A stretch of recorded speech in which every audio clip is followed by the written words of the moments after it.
Yeah, I mean, it's a fascinating state for New England. You know, that's our battleground up there in those New England states, so it's kind of a fun one to watch. And finally, gentlemen, we have a new Gallup poll. This one shows that a strong majority celebrates... This is addressed to Attorney General of the United States, William Barr, and the 45th President of the United States, Donald J. Trump. I had a home. I had much, but I fled my home because your government, the federal government, allowed the state and local governments to be lawless.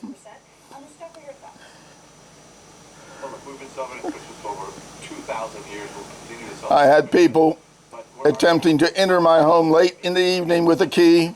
Who they were, I never found out. I was prepared to confront them if they ever got in, but they didn't. But I knew I had no one I could call. The Goldsboro Police Department had evicted me from the home where I was caring for a lady with stage 4 cancer, evicted me by confirming that a man from out of state can prevail over me, the resident of the home with the extremely ill lady, and that I'd have to go to the court system, the court system that had already proven that they were willing to be part of a murder conspiracy. I informed Judge Annette Turek, the judge in the case on this eviction, that the life of my sole witness in this case,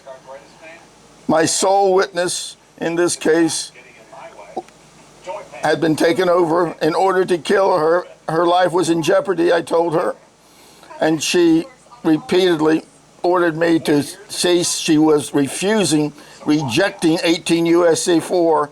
That woman is now a murderer, along with the base commander, who I attempted to tell that same day after I was refused by the court.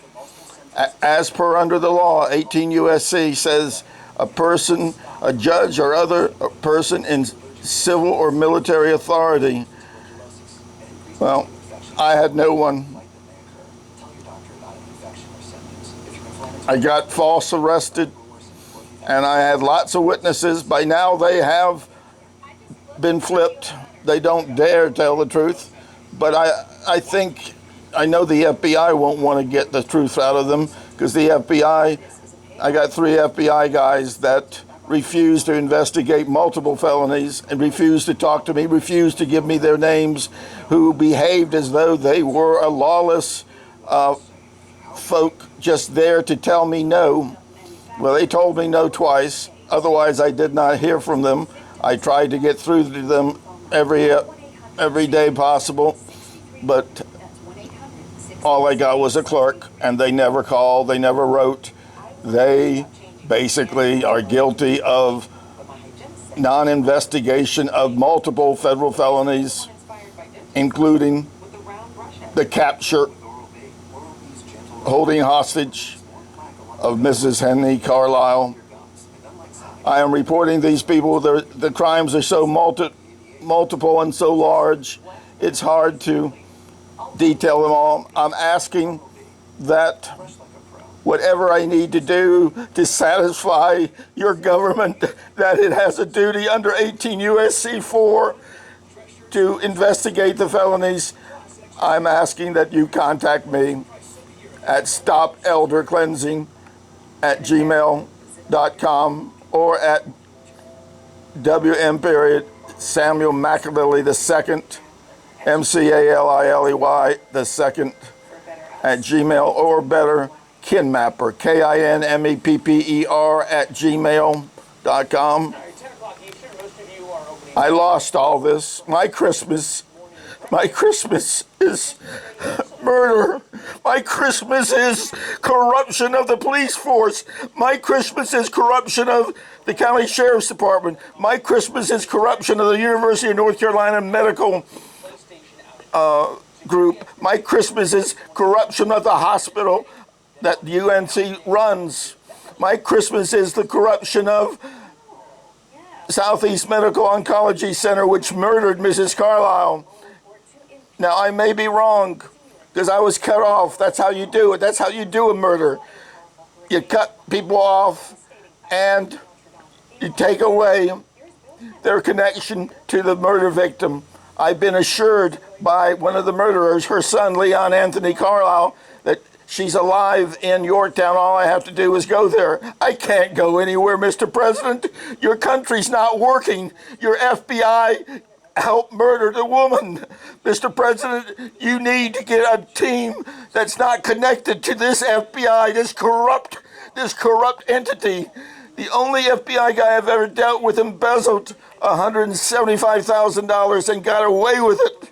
Never got charged, from a comatose ward. And then when she came to, he had taken away everything from her, and he got away with it because no one could fight him. Mr. President, you decide. Are you going to run a corrupt America with an FBI that gets to supervise a murder by doing nothing and allowing it to occur 30 days later or thereabouts?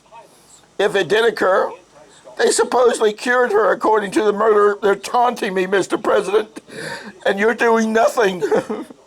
I am begging. When you see this, I will have turned a full 69 years on earth. I was born at 12:45 a.m. at a military institution.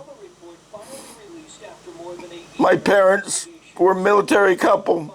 My father was a major. Back then we obeyed our laws. Now you ignore them.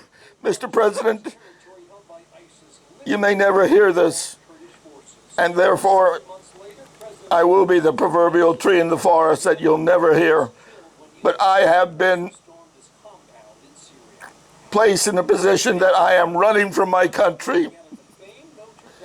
Email still works, and I know you can track me down. I don't want to be tracked down. I cannot allow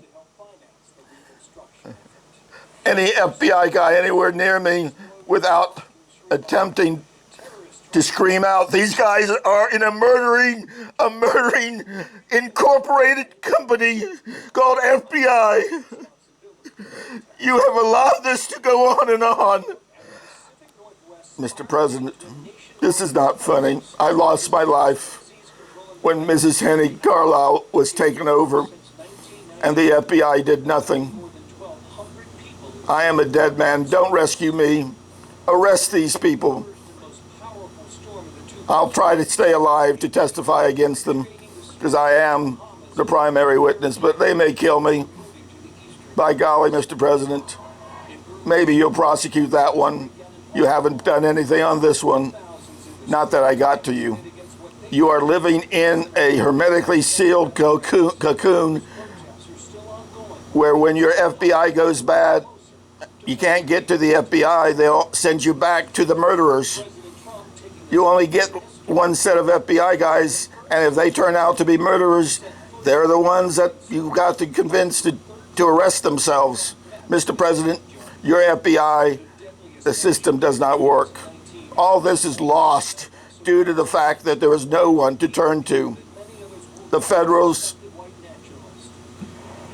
said, you reported something, you've got to talk to your FBI team. We're not going to correct them. We're going to let them do their thing. That FBI system has to change. Mr. President, I'd like my stuff back. I'll never see it again. Thousands and thousands and thousands. You only see the front of it. The bookcases were 3 deep in most cases. 3 deep right there. Thousands of VHS tapes. Thousands of DVDs. Double deep.